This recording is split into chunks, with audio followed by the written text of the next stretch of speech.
Kilalang bad boy ng Philippine showbiz, action star, at ngayon ay senador, walang iba kundi si Robin Padilla. Pero bago ang lahat ng tagumpay at pagbabagong ito, isa sa pinaka-pinag-usapang bahagi ng kanyang buhay ay ang kanyang makulay na love life. Mula sa mga leading ladies, sikat na actress, hanggang sa mga high-profile personalities, hindi lang isa o dalawa, kundi marami ang nalink sa kanya sa paglipas ng panahon.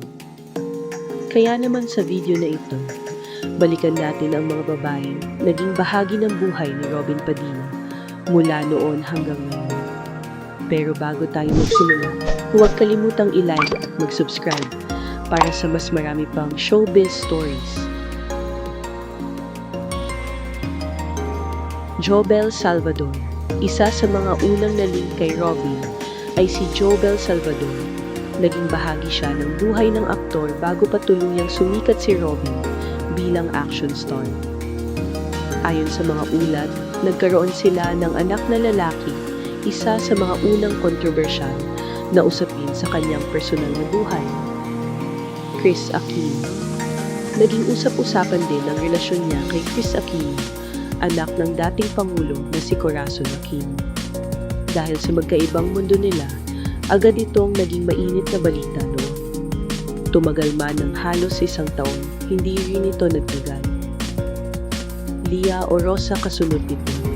Naging bahagi rin ng buhay niya si Lia Orosa, kung saan nagkaroon sila ng anak na babae. Isa ito sa mga panahong nagsisinimula siyang bumuo ng sariling pamilya. Vina Morales. Hindi rin mawawala si Vina Morales, naging ka-love team at real-life partner niya noon. Sikat ang kanilang tambalan, pero nauwi rin sa hiwalayan dahil sa personal na dahilan. Monique Wilson.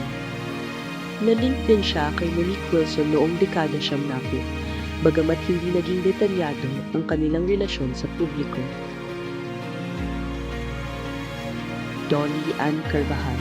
Isa pang pangalan ay si Dolly Ann Carvajal na naging bahagi rin ng kanyang love life sa parehong dekada.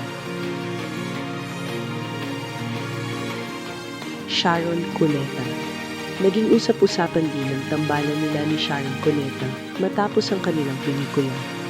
Bagamat walang kumpirmasyon, hindi maikakaila ang kanilang chemistry.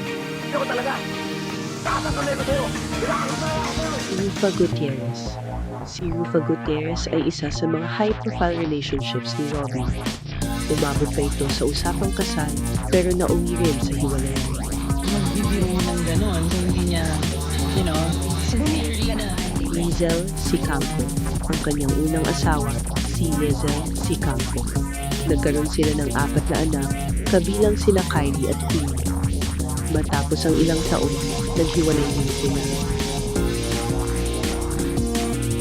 Kasama rin sa mga nalink sa kanya, bagamat karamihan ay hindi na kumpirma ang mga sumusunod. Judy Ann Santos, Holina Magdangal, Regine Velasquez, Maricel Soriano, Angel Locsin, Isa Calzado, Bea Alonso, Annie Curtis, Joyce Jimenez. Karamihan sa mga ito ay bunga ng kanilang on-screen chemistry at madalas na pagsasama sa trabaho. Mariel Rodriguez. Sa huli, ang babaeng nakatuluyan niya ay si Mariel Rodriguez. Nagpakasal sila noong 2010 at nagkaroon ng 2 anak. Sa kabila ng lahat ng intriga at kontrobersya, nanatiling matatag ang kanilang relasyon at si Mariel ang naging katuwang niya sa panibagong yugto ng kanyang buhay bilang pamilya at bilang lingkod bayan. Sa dami ng babaeng nalink kay Robin Padilla, malinaw na naging makulay ang kanyang paglalakbay sa pag-ibig. Pero sa huli, pinili pa rin niya ang katahimikan, pamilya at responsibilidad. Ikaw, sino sa mga naging bahagi ng buhay ang pinakatumatakbo? Mag-comment ka sa iyo. At kung nagustuhan mo ang video niya, huwag kalimutang mag-like, subscribe, at i-hit ang notification bell para sa mas marami pang